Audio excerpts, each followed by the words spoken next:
It's time to talk about the undoubtedly most brutal and ruthless member of the Bat family, Jason Todd, the Red Hood himself. Today I'll break down exactly what Jason's training would look like and the why behind what he'd include in his weekly routine. Red Hood isn't just different from Batman and the other Robins just because he wears a cool helmet or a red face mask. His entire approach is unique, and that would be reflected in how he trained for it.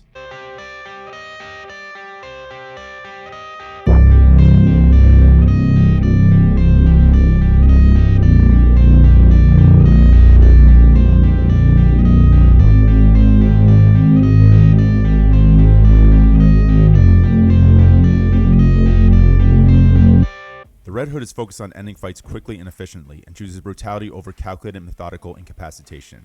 He doesn't have time to submit and tie up criminals for cops, and he doesn't have time for capes, or at least he doesn't want to make time for those.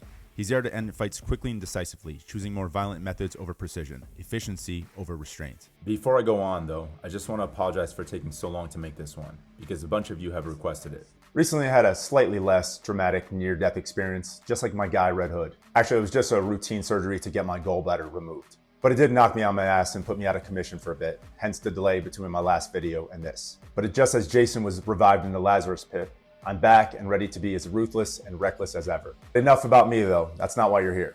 Jason Todd was the second Robin after Dick Grayson became Nightwing.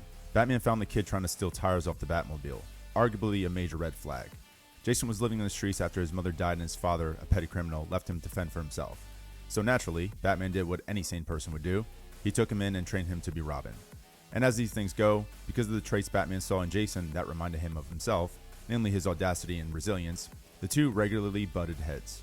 Jason was much more impulsive and aggressive than Dick, and his recklessness eventually led to his capture by the Joker, who beat him nearly to death before finishing the job with explosives.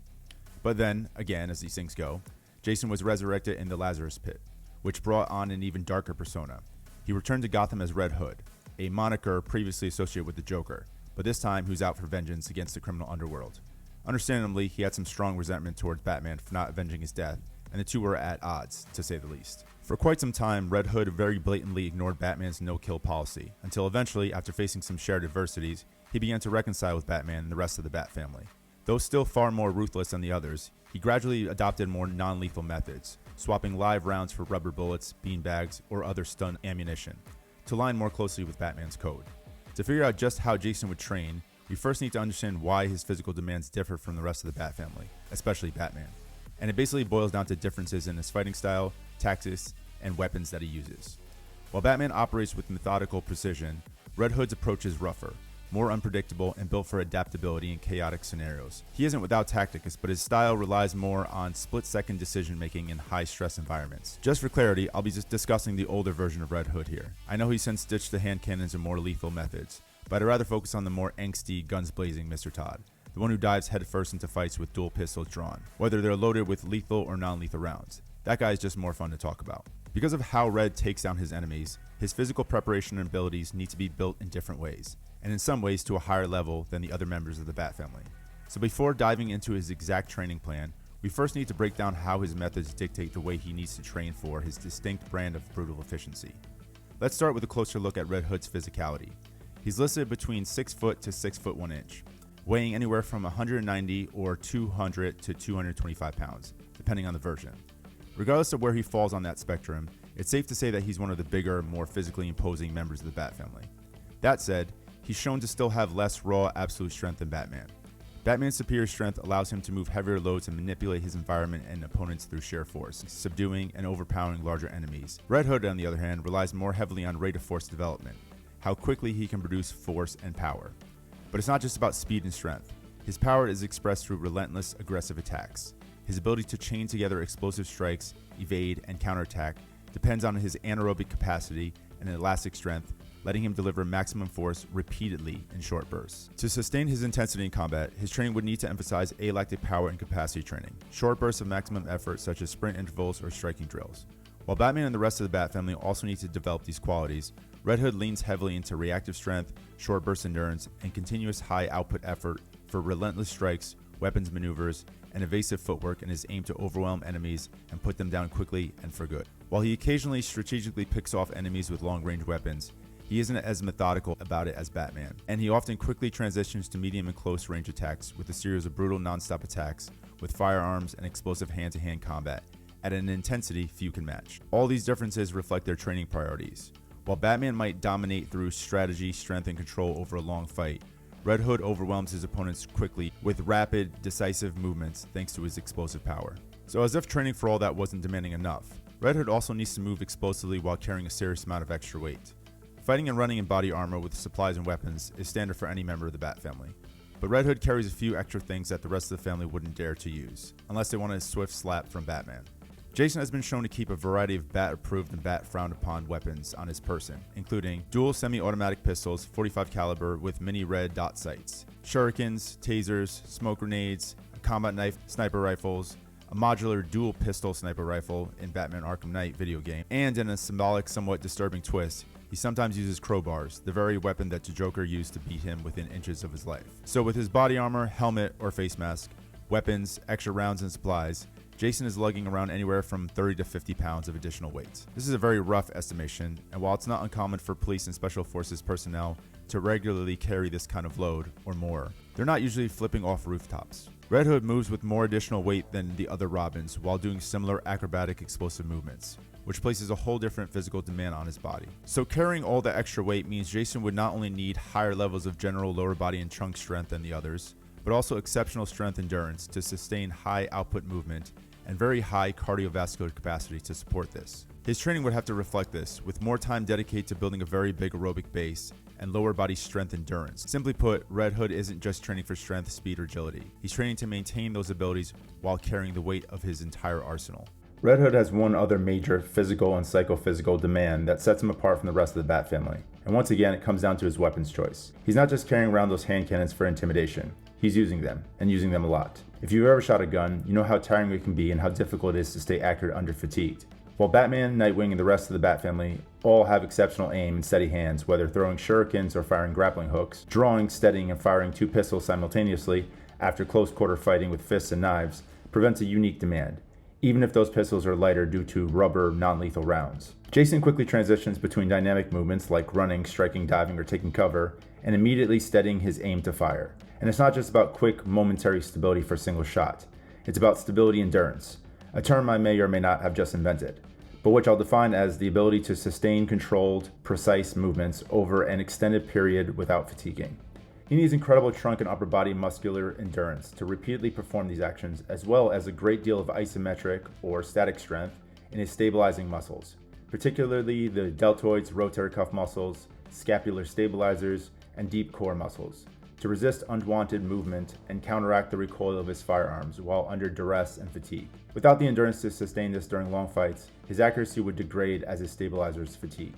Since Red Hood has this unique demand, his training must include more upper body endurance work and static strength exercises than his other masked counterparts. While Batman trained Jason in the same combat martial disciplines as the other Robins, when he adopted the persona of Red Hood, he adopted a far more aggressive, high intensity, and brutal fighting style. In certain bios, he's described as a street brawler.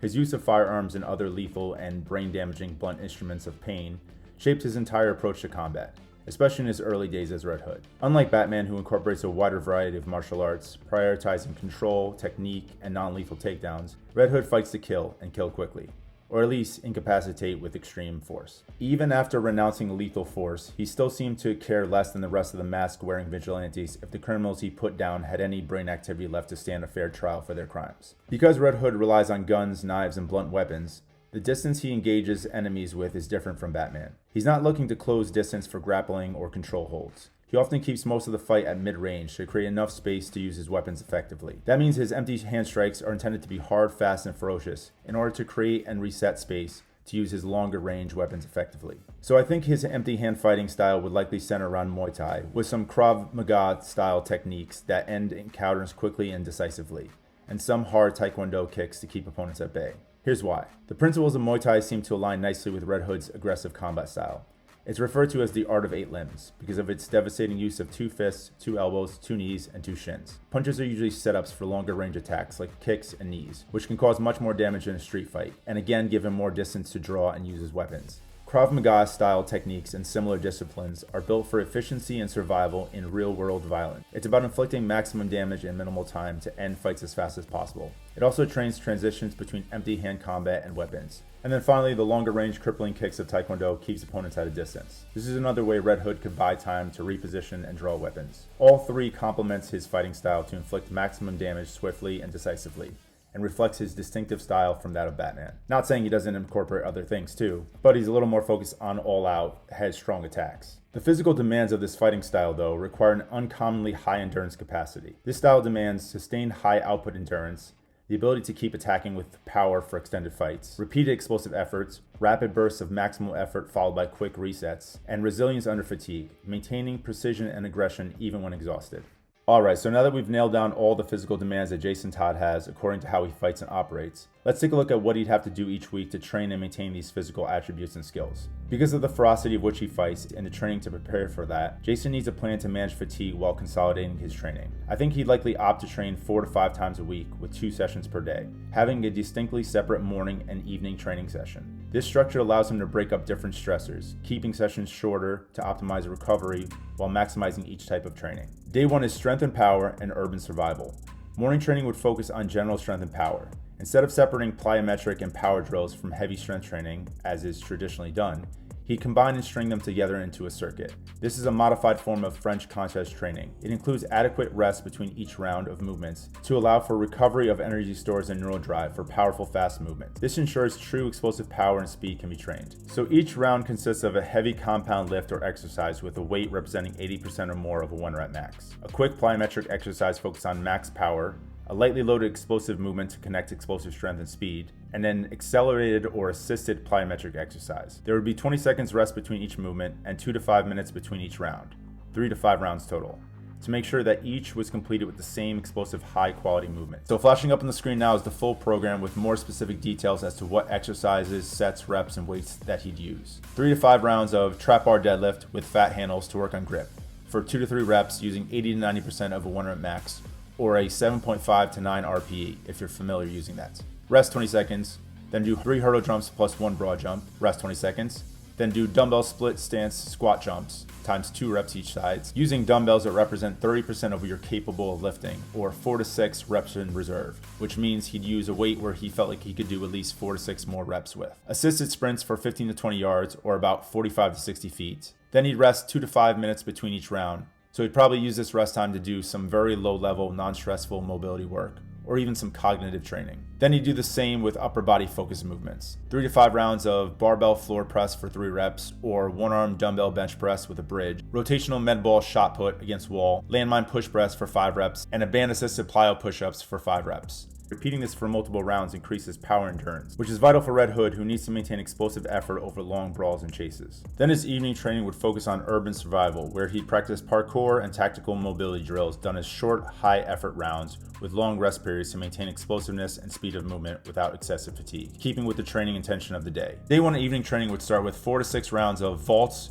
short, quick wall climbs, and precision jumps for 4 to 6 reps, each resting 1 minute between each round, to keep each movement as explosive as possible and limit fatigue at the beginning of the week. Then he'd do 3 to 5 rounds of weighted carries, moving quickly around obstacles for 20 seconds, resting 45 to 60 seconds between rounds. Day 2 is combat skill and tactical awareness with aerobic conditioning. The morning session would consist of both aggressive empty hand and weapons training. 5 to 8 2-minute rounds at a moderate intensity with 30-second breaks of Muay Thai striking combinations, and Krav Maga style weapon disarm and counter drills. Then another 4 to 6 rounds of knife and stick flow sequences, offense to defense transitions, and a light reaction sparring drill, if a training partner was available. Evening training would be dedicated to tactical awareness simulation and aerobic conditioning. He'd train aerobic capacity with methods like rucking or weighted jogging, which is not only important because of the huge aerobic base he needs, but also to aid in recovery from day 1. Day 3 would be tactical or functional strength and firearms training.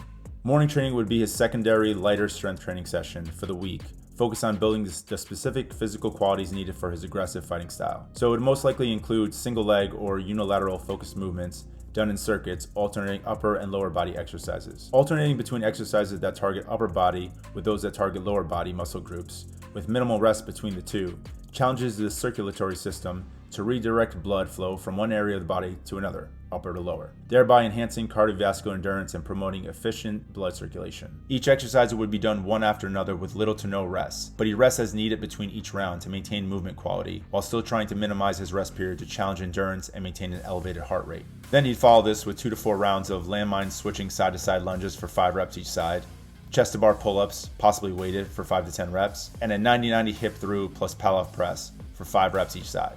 During his evening training, he'd practice timed weapons transitions and alactic capacity training, which again are short duration, repeated high-intensity bursts. 3 to 5 rounds of 20 to 40 yard sprints, followed by 10 to 20 seconds rest.